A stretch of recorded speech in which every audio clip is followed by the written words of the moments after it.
মানে না মন দেরি যে আর সয় না, কবে যে সাজবে কোণে পড়বে বিয়ের গয়না। বিয়ের সাজ, বিয়ের গয়না এগুলো একটা মেয়ের জ্ঞান হওয়ার পর থেকে ছোট থেকে একটা স্বপ্ন বোনার মতো হয়ে যায়।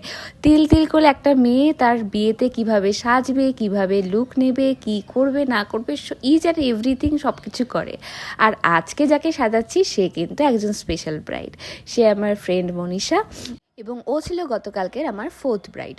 ওর টাইমিংয়ের স্লটে ও একদম চলে এসেছিলো 4টার সময় এবং আমি ওকে কিন্তু 6টার মধ্যে ছেড়ে দিয়েছিলাম। আমার ব্রাইডাল ডেটগুলোতে 5টাই ব্রাইড থাকুক আর 6টাই ব্রাইড থাকুক, সবসময় ব্রাইডের ফেস এবং হেয়ার সবটা আমি করি এবং স্পেশালাইজ অ্যাসিস্ট্যান্ট থাকে যারা শাড়ি ড্র্যাপিং, অর্নামেন্ট সেটিং ওগুলো করে। ওরা ওখানে ভিডিও নেওয়া শ্যুট করার সঙ্গে সঙ্গে আমি করছিলাম বাকি ব্রাইডদের। হ্যাঁ, অবশ্যই কীভাবে ম্যানেজ করলাম 5জন ব্রাইডকে অন টাইম সবাইকে 6:30টার মধ্যে আমি ছেড়ে দিয়েছিলাম।